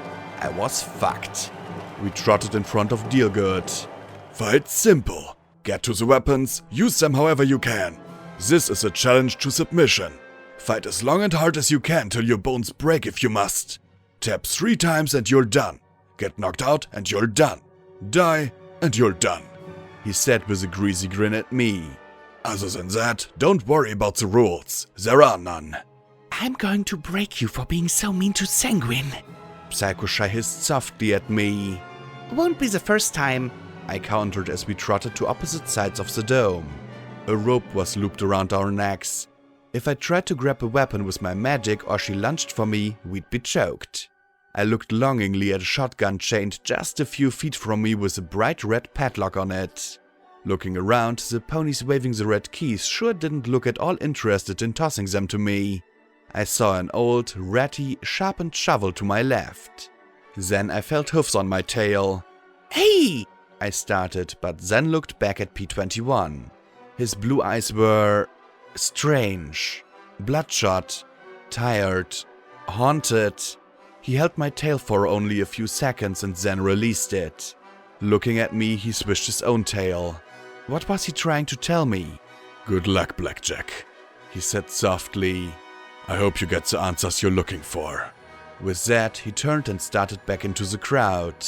I turned my back to the fight. Suddenly, the meaninglessness of this fight hit me right between the eyes. I'd forfeit, let him have the pip back. I needed... Then the crowd roared as 4 hoofs smashed me against the door with such force I wondered if she'd snapped my back. I shoved back purely on reflex. Glory, help P21! I tried to yell out over the crowd as I turned to face Psycho Shy. I just had to stomp my hoofs 3 times and they'd have the stupid pip back. Once, twice, but before I could smack my hoof a 3rd time, the yellow and gold Pegasus whirled through the air and smashed my face with her rear legs. Oh no, giving up now, she taunted. I need to help my friend, take the stupid thing, I said as I stomped my hoof again, twice, but once again she slammed into me. The only way you're leaving here is if you beat me, she said as she grinned down at me from above. My horn flared and seized the rope dangling around her neck in one fury-empowered yank to bring her down, face to face. It is on! If I had to break her head to see to my friend, then that's what I'd do. Psycho Shy brought her hoof up and kicked me upside the head again. My focus faltered just a little bit and she was able to shove the rope off from around her neck. I wasted no time grabbing the sharpened shovel and stabbing the jagged edge at her face. No matter how bitchy and obnoxious she was also fast. Faster than me and my shovel. My steps and swings had her dodging about, but she excelled at dodging. Worse, more than once she'd swoop in and clip me with a hoof. White key for Psycho Shy, we love you! Screamed the flash fillies, tossing a key into the air. The yellow Pegasus swooped away to catch it before it fell and kissed the mare who'd thrown the key. I wonder if the mare knew where that mouse had been. I looked around for another weapon, something faster.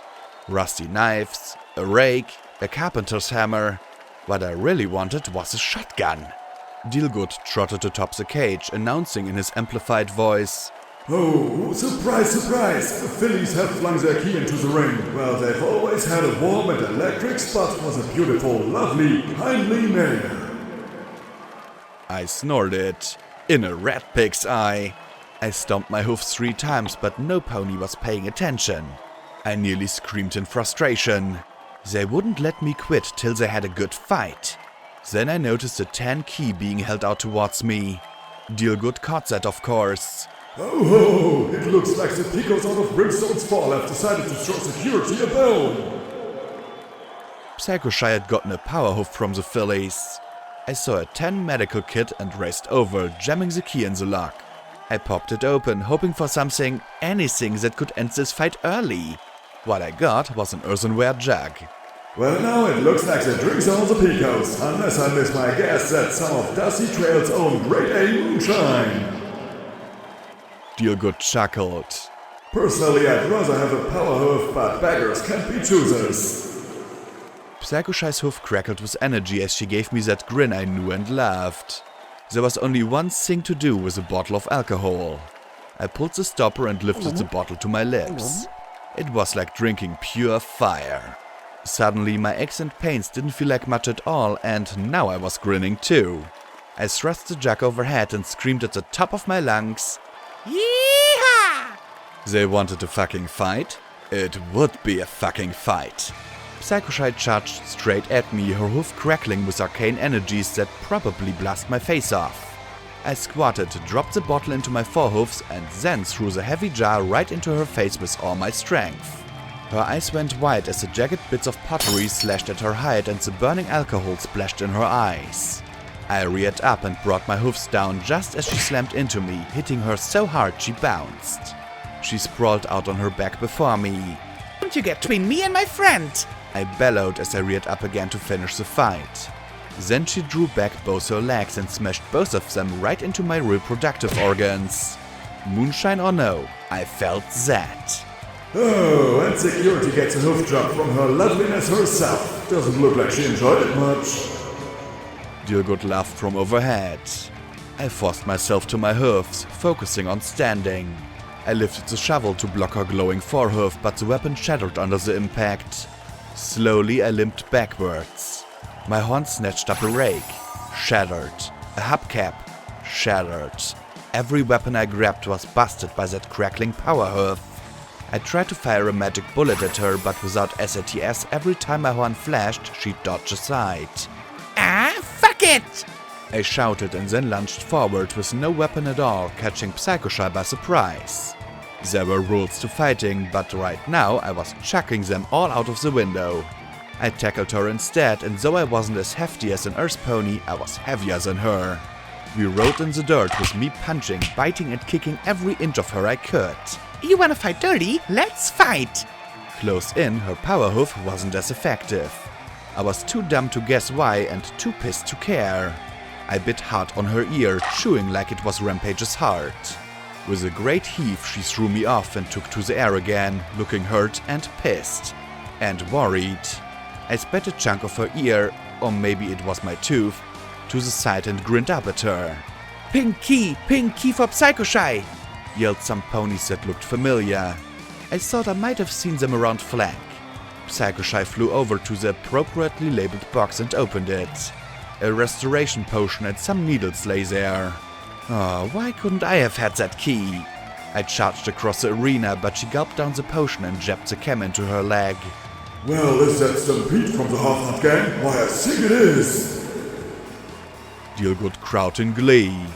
Let's get ready to love!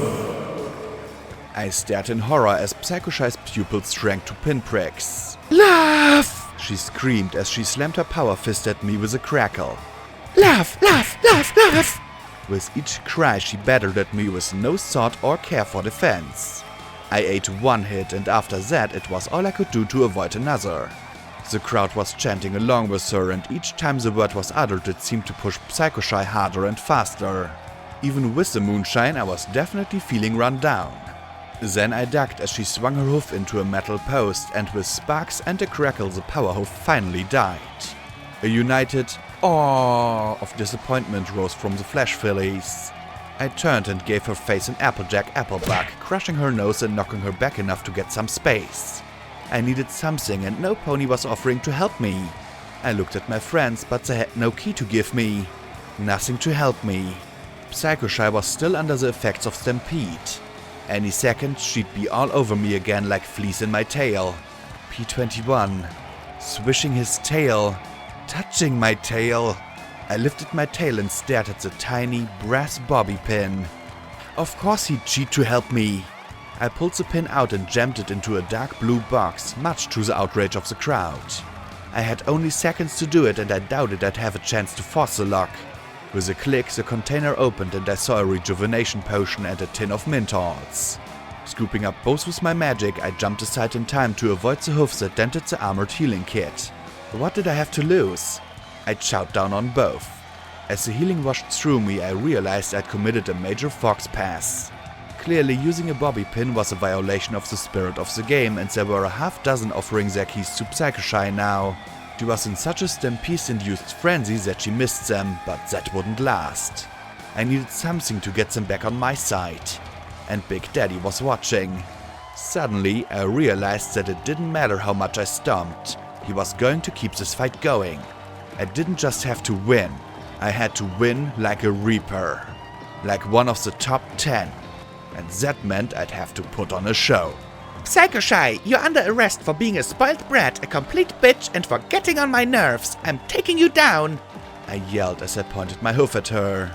I had to time it perfectly, but fortunately, it felt like I was as close to SATS as I could be without taking flash.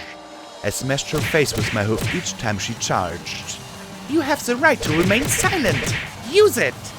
That got a chuckle out of some of the crowd. I grinned at them like I was having the time of my life. Anything you say can and will be used against you to kick your ass. I was still getting beat on, but there was less and less howling for my blood by the second. You have the right to speak to an attorney. If you don't have one, you can speak to my hoof. Now there were laughs as she was the uninteresting savage and I was a show. They weren't chanting love now. Shut up, she screamed at me, but I laughed as I backed away. I wanted to get the hay out of there. I wanted a nice cold sparkle cola between my legs.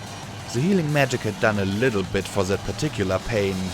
I wanted to find P21, but to do that I had to put on a show. Do you understand these rights as I have been read to you, or do I have to beat your ass till you do? I asked at the top of my lungs. She darted forward again, but not to kick as I'd anticipated. She bit down on the end of a rope. A rope still around my neck. Oh shit. I started to lift it away just as Psychoshy pulled it taut. It crashed down on my throat and I gagged as she lifted me up into the air. My hoofs scrabbled as she lifted me to a nook set in the roof. Maybe put there for this very reason, and wrapped the rope in place. Looks like we're going to need another sheriff, Psychoshy called out, and then she began to beat me as I strangled. You give up? Security, tap out! But there was nothing to tap, and I wasn't sure they'd stop even if there was. It's always to the death, even when it isn't. I looked up at the nook as my vision went red, my heart thundering like I'd just taken a dose of bug. My throat spasmed as my lungs tried to suck in air. Tap, tap! Psychoshy said in glee as she kicked my dangling body. I looked up at the hook, trying to concentrate and focus. My magic bullet was shit on metal targets, but what else could I do? No unicorn was strong enough to levitate themselves. Tears ran down my cheeks as my eyes bulged. The first magic bullet went wide and Dealgood jumped aside as he was narrowly missed. The second just dispersed off the metal. I tried to push everything out of my mind, focus on that hook and my spell. The one spell my little horn could manage. The bolt flashed from my horn and struck the metal. It creaked and then snapped free with a resounding ping. I plummeted to the ground like a sack of potatoes and stretched out my hoof to tap it once, twice, thrice. In a flash, Lacuna teleported above me and pointed her glowing horn right at Psychoshy. This fight is over! She roared telepathically in all our minds. Rampage kicked open the door and Glory swooped in, pulling the knot out enough that Rampage could slice it with her hoof claws. No pony seemed keen on arguing with a giant purple unicorn who could shout in their heads. My lungs didn't seem to work right.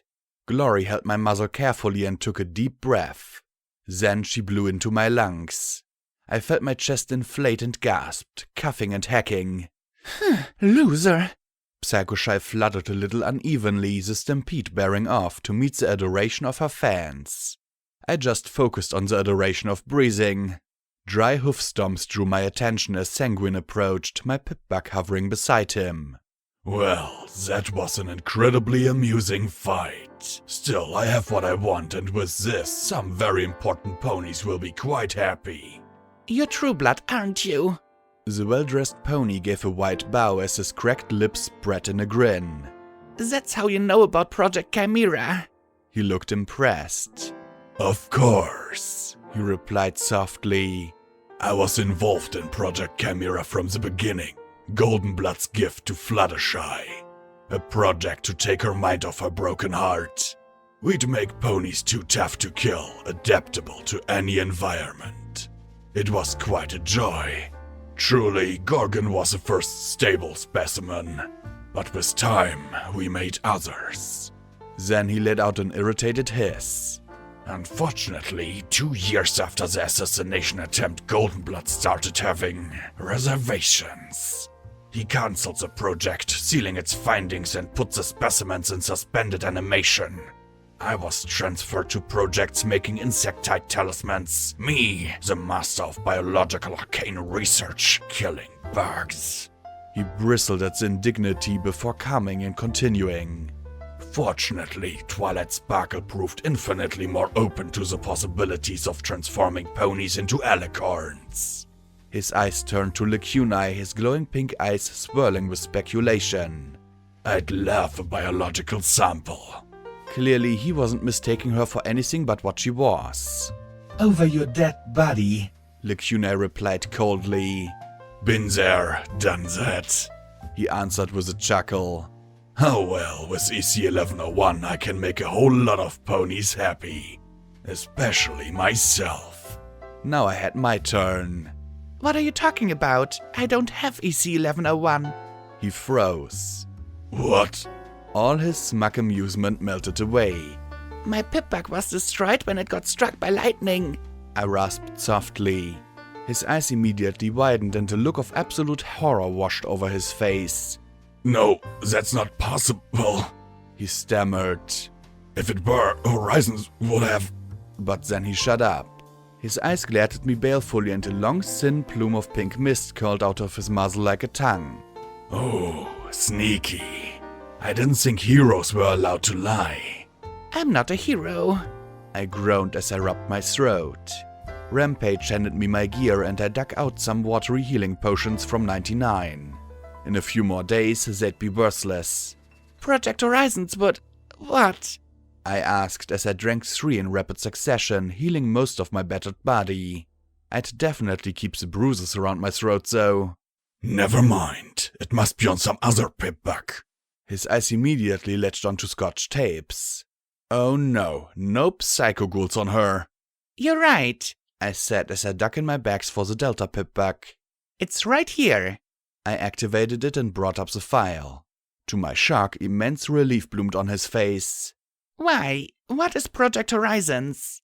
Something dead and gone, along with its creator. That's all you need to know about Horizons, he said with dire solemnity. Then he lifted Marmalade's Pip-Bug with a half smile. Well, I'll see if there's anything else interesting on here, Blackjack.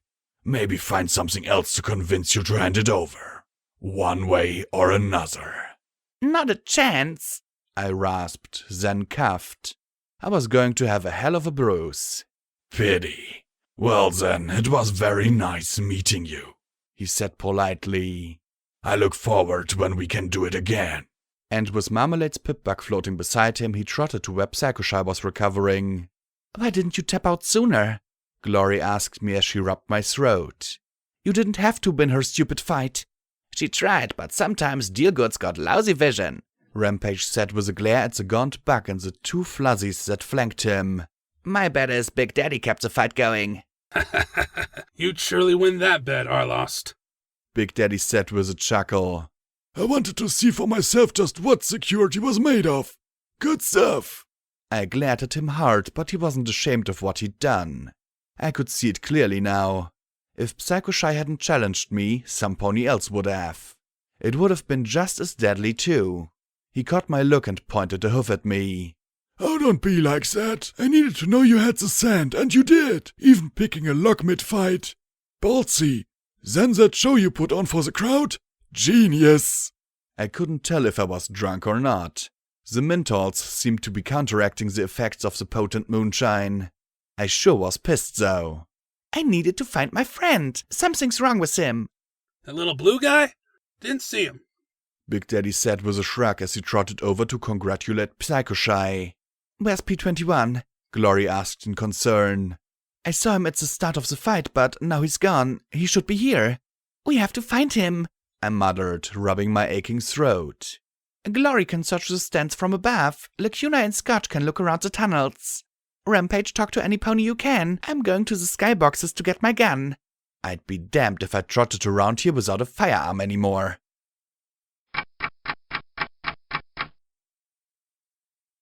Once I'd gotten my weapons, I was still sorting out the conflicting sensation of inebriation and being mentholed. With the menthols, things seemed sharper and clearer, but the alcohol was making my brain feel like it was running in tar. All I knew was that something was wrong with P21. The way he'd wished me good luck with that look in his eye. Something had happened. Then I saw the little piece of paper sticking out of the barrel of my shotgun. Slowly, I lifted it, my focus making the paper tremble in front of me as my eyes took in the words. Can't handle it anymore. I'm sorry. Good luck. Dread floored me as I stared at the paper. You're the stupidest, most selfish pony in the history of Equestria, Blackjack, I muttered. I'd assumed that he'd been upset with me, that I'd been the reason he'd looked so hurt and haunted, that I was the cause of his distress, and if I just fixed it, then he'd be happy with me. You idiot! You fucking idiot! I cursed as my mind raced. Panic must have been cooking off most of the alcohol from my brain as I raced into the hall. If he was leaving us, well, then I probably wouldn't find him. But if he was doing what I'd done, I looked back and forth along the hallway. He'd want someplace to do it alone. Goddesses, please, no. Luna, Celestia, some pony, help me. This was what he'd felt. This was what I'd put him through. I'd thought that what I'd done was terrible, cruel, mean, and wrong. I was right. But I hadn't known, really and truly known, what it was like till I read that horrible piece of paper. I deserved this. He didn't. It was like a little pink pony was kicking my head to get me to look down at the door at the end of the hall. There were 2 skyboxes not being used, that were empty. I raced to the one with Deus's name on it, but it was still locked tight. I hurried down and tried the door to Gorgon's room. It opened easily. Gorgon's room was a disaster area.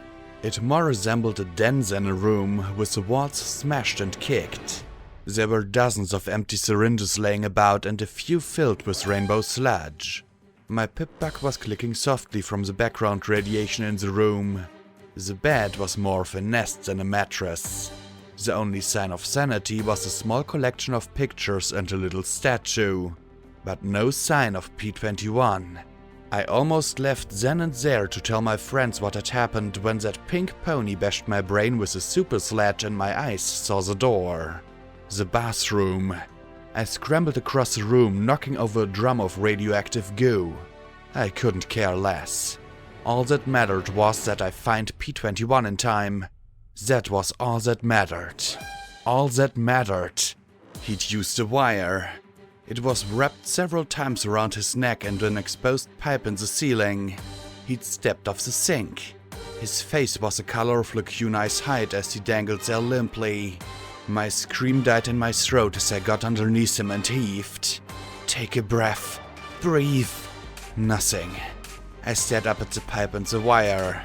My horn flashed as I fired bullet after bullet into the pipe. Finally, it snapped and he fell upon me like a doll. The wire had cut so deeply into his hide that it disappeared from sight. My eyes dripped as I pulled it free from around his neck. P21, I whispered as I looked at his glazed eyes. P21! I pressed my lips to his, blowing in his mouth as Glory had into mine minutes ago. His chest rose. Damn it, P21, you can't do this! You were out! You were free! I breathed again. I thumped his chest like he was just asleep and all I had to do was wake him up. He lay there, so very still. Damn it, P21. You have to live. You have to. You can't let this place kill you. Can't let me kill you. Damn it. I sobbed and tried breathing for him again. Again. P21, please. Don't leave me. Don't leave us. I'm sorry. Please. I begged his slack face. Call me an idiot. Call me stupid. Hate me. Shoot me. Just don't die. I begged as my raspy voice burst in my half-healed throat. I clutched him, holding him, weeping utterly alone. I couldn't save you. The whisper was so faint that I didn't know if I'd heard it or imagined it. Maybe I'd finally lost my mind. Then I felt him move faintly in my hoofs. There were no words. I just wept like I never had before. Like I cried for all of 99 as I just held him. I couldn't save them. I'm sorry. I couldn't save you, he whispered. I hated him. I loved him. The entire spectrum of emotions crashed through me in a storm. I wanted to kill him, and yet he was the most precious thing in the wasteland at the moment. His face was returning to its blue complexion as his throat bled from those lacerations encircling it. I settled on holding him as we wept together. Now I knew. Now I knew what I'd actually done.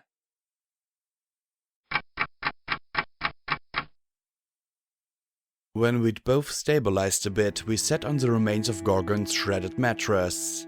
He couldn't look me in the eyes, so I just looked at his hoofs. I couldn't do anything. When we went back to 99 and we found the males were still alive, I was sure that, given the chance, they'd be like me. They'd want to be free, to live their own lives, to be happy, to be ponies, people. They didn't. They were more comfortable with the abuse that was familiar to them than the possibility of being on their own. It didn't matter how I cried or argued or begged. They were just waiting for us to leave. Even the new P20 and U20. He hunched over a little and sobbed. They hated me for being the P21 who got to live. For cheating. For daring to want to live. He glanced at me, tears running from his bright and haunted eyes. They told me that I should have died when it was my time. It would be easy to ask how they could feel that way, but after so much conditioning and trauma... The mares were the same, I said softly. They wanted safe and predictable more than freedom. The thought of change was too much for them. The only ponies interested were young ponies like Scotch Tape. He sniffed and nodded. There was one colt who I thought would leave with us, but the older ones cowed him, told him it wasn't his place to leave.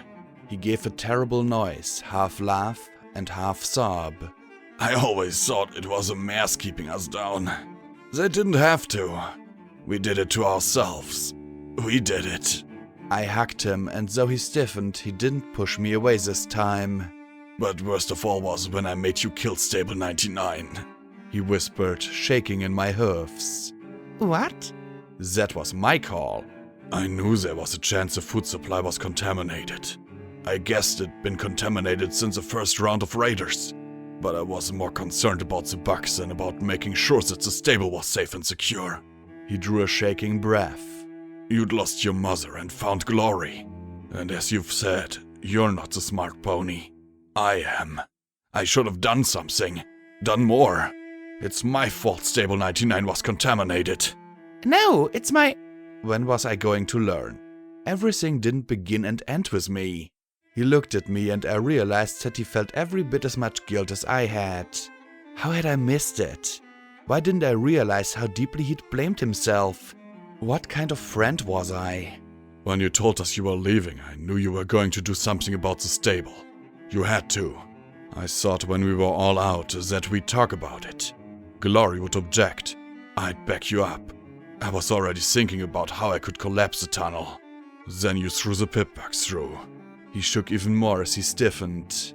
When we told the Kunai what you'd done, she disappeared and then came back with you a minute later. And you were gasping and dying. He clenched his eyes closed. I knew you'd try to kill yourself. I knew that the Kunai was covering for you. But I hoped, somehow... He pressed his face to my chin as we wept. I'm sorry I couldn't help you. I wanted to save you, like you saved Scotch Tape and so many others. But I couldn't, and when I read your note, when I read it, he fell apart again, and I did too a little bit. Now I knew exactly how he felt. I just held him till he quieted. I wasn't able to help you, and I was so angry at myself for failing, again and again, and angry at you for not caring. I couldn't stand it. I couldn't do anything. It hurt so much inside that I'd done that to you, and everything I did just made it feel worse. Shh, I said softly.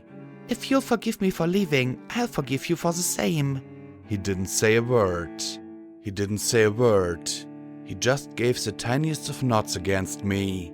I wouldn't tell any pony about this. It was his secret and his shame and his pain to share or keep hidden away, but I would be here for him. I walked a hard road, but I was a fool to think only I felt the pain along that trail.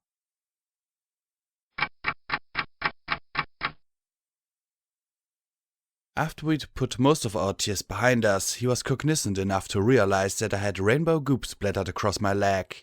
Blackjack, you need to wash that stuff off, he said in alarm as I tried to get to my hoofs, failed and staggered against the bed. My head ached and throbbed, and I just sat there feeling drained. A plug had been pulled, and suddenly everything inside my head had been sucked away down the toilet. Huh? I muttered dully as I looked at the tingly smears on my hide. He pulled out a scrap of bedsheet and began to wipe it off, cleaning where it transferred to him as well. I couldn't seem to move or think. Some very distant part of me agreed with him that it was bad, but all I did was sit there like a lump. What's the matter, Blackjack? He rasped painfully as he stared into my eyes. I swore I could see little stars in the corner of my vision. Just not feeling good, I muttered as I rose to my hoofs, successfully this time, but where was I supposed to go? I couldn't go anywhere or do anything. I couldn't help my friends or myself, or any pony. Couldn't do anything. Useless. What is this stuff? P21 asked as he shoved me away from the puddle of sludge. Sanguine made it. Made Gorgon, I muttered stupidly. Because I was stupid. Idiot. Fool. It was like my brain had suddenly transformed into the same rainbow sludge that was splattered over the floor. P21 was trying to push me even further from it, but I sat down hard and then slowly walked to the little table. One picture showed Big Macintosh, Apple Snack, Jetstream and Mary Pony together at a hoofball game, the huge red bug looking odd out of uniform and the blue mousy mare bedecked with every bit of Reaper's paraphernalia she could bear as she peered through her glasses. She had her nose in a copy of Hoofball for Dummies and was smiling shyly for the camera. Another of Stonewing with his left wing around a furiously blushing black unicorn mare and his right around a happy-looking Jetstream. Twist, Psalm, and Jetstream all on a beach at the boardwalk while Doof, Applesnack, and Stonewing looked appreciatively. A Mare's Life article on Jetstream. There were medals too. I didn't know if they were his or not. I lifted one that was a disc framed with 2 laurel leaves around the edges, a winged thunderbolt down the middle. There was a faded paper beneath it that read, Commendation of Valor for Defense of a Wounded Comrade at Black Pony Mountain. A purple heart and matching ribbon with a pair of wings. That had to be when he'd saved Jetstream and lost his voice. There was only one image of Rainbow Dash. That was a statuette. It rested on a yellow envelope. Gently I lifted it in my magic. It's just like spikes, I said softly, catching P21's confused expression out of the corner of my eye. I looked at the tiny words on the base. Be awesome. You're just like her, P21 rasped softly. No pony was like Rainbow Dash, but it was a nice gesture. It felt as though a little blue Pegasus was gathering up all the gloomy clouds of stupid and clearing them from my mind. In 10 seconds flat, I felt better. Thanks, I said with a smile. Stonewing was always a fan of Rainbow Dash. She got him to sign up. He worshipped her, but he missed how much Jetstream loved him. Did he? P21 asked as he gestured at the pictures. She's in almost all of these. I looked at the envelope resting on the table. Tuta pony da killed me. I looked at P21 and then slid out the letter inside. The writing was sloppy in block print, but I could barely make it out. Dear killer, thank you for killing me. I am sorry you killed me. I know it was hard. I know I'm in Moncha now. I am not Moncha really, but I look like one. I sorry. I hope I not hurt you. I not smart pony. I had I got shot in my head and turned into Moncha. If you killed me, thank you. If not, stop reading, please. I want to say I'm sorry. I'm sorry, Jetstream. I know you like me. I like you too. I just want you safe and happy. I'm sorry, Big Mac. I didn't mean to get shot in my head and make you sad. I am sorry I'm not there to stop you from getting shot. I know getting shot is no fun. Especially when you get killed. I was turned into Moncha and I couldn't help you. I'm sorry, every pony, for getting shot and turned into a Moncha. So please don't be sad for killing me. You did good. I'm happy now. I'm with Jetstream and Big M and all my friends now. I don't hurt no more. And I won't hurt any more ponies like a Moncha. I am not a Moncha. I just look like one. I'm not a Moncha, but thank you for killing me. Please take care of Rainbow Dash. She is awesome. Goodbye, Stunwing. My tears smeared the goodbye. Funny. Seconds ago I felt certain that I'd used up all my tears, and now here were a few more. Someday I'd pay Sanguine back. When I did, I'd be sure to give a little bit from Stonewing as well. I slipped the statuette into my pouch. Come on, let's get you back to our friends. Let them know we're okay. I paused as I looked at him. Are you okay? He opened his mouth once, then closed it again. Slowly he took a breath. I don't know. I think I am, just a little bit. I still can't stop thinking about it though. I still remember them telling me that I should have died, asking when they'd be put back into the breeding queue. I still smell chlorine, I said softly and watched him shudder. I nudged his shoulder. You can always talk to me about it. No more running away. No more notes. He nodded. Yeah, no more notes. The world was full of pain, but we didn't have to suffer alone.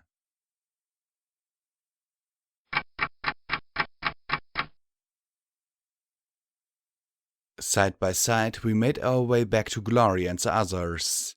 The grey Pegasus took one look at the cuts in his neck and the bruises around mine and gave a soft eep in comprehension. Our eyes met and I smiled and shook my head. She swallowed, nodded slowly and used my bandages on his throat. I didn't know if there was any healing magic left in them, but at least his injuries would be less likely to get infected. In fact, I frowned as I looked at the fine field of green grass, at the numerous scars that decorated the reapers. Every pony healthy, food growing. Something felt off. Not wrong exactly though. This place felt like chapel. That made me wonder something. As Glory wrapped the bandages around P21's throat, I trotted up to Lacunai and Scotch Tape. After letting them know that P21 was okay, I quietly asked Lacunai, "Is this arena, different? Special?" She stared at me in shock and I glanced around before asking even more quietly, "Are there no screams here?" That made her take a step back. But how could you know? I'm not sure. It's just that this place is a lot like chapel, isn't it? And it doesn't have the same kind of innervation, does it? If it had, the constant fighting and injuries would be slowly wearing them away. That also explained why the Reapers were so much better off here than gangs abroad. It was like ponies in a stable. Living away from the innervation, they became fit and healthy. If the screams are quiet here and every pony is healthy... I frowned and thumped the side of my head as if trying to shake loose the idea. Perhaps they're connected. Somehow? Scotch Tape sat on her rump and dug out the Huffington edition of the Wasteland Survival Guide. Okay, where did I miss a part about screams? I found innervation under E, but there wasn't nothing about screams. It's something I hear in my mind, the wailing and screaming of countless ponies. Here it is almost quiet. Now Liku and I seemed to be pondering the relationship as well. Scotch Tape just huffed, crossed her forelegs and sat down. I want to go back to 99. I don't care if it's full of poison and cannibal ponies. Screaming ghosts is where I draw the line.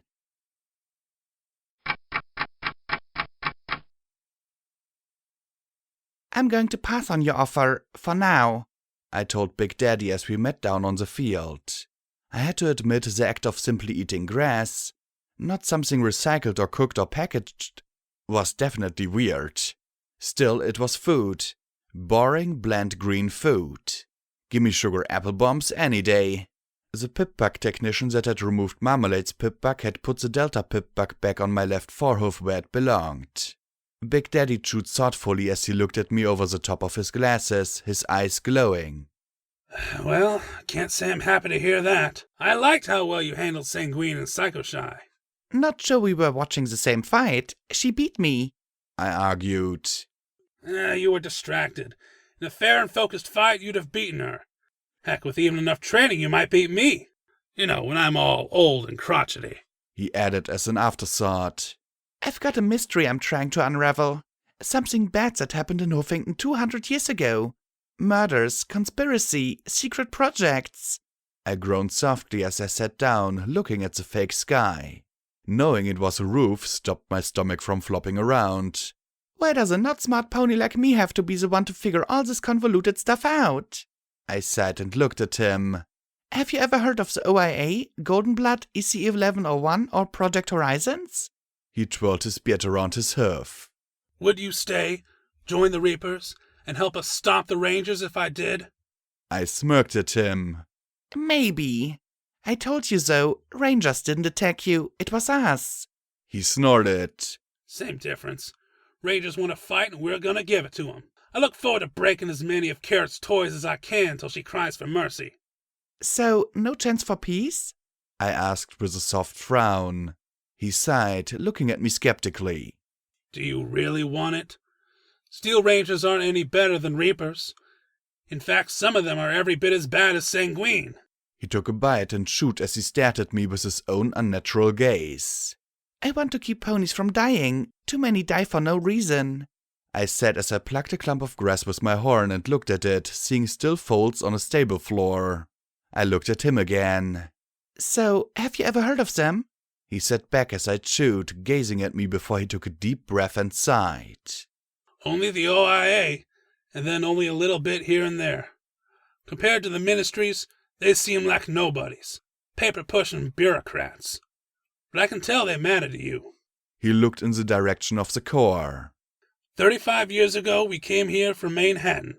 Huffington was just a dot on a pre-war map back then. We didn't even have access to the broadcast towers here.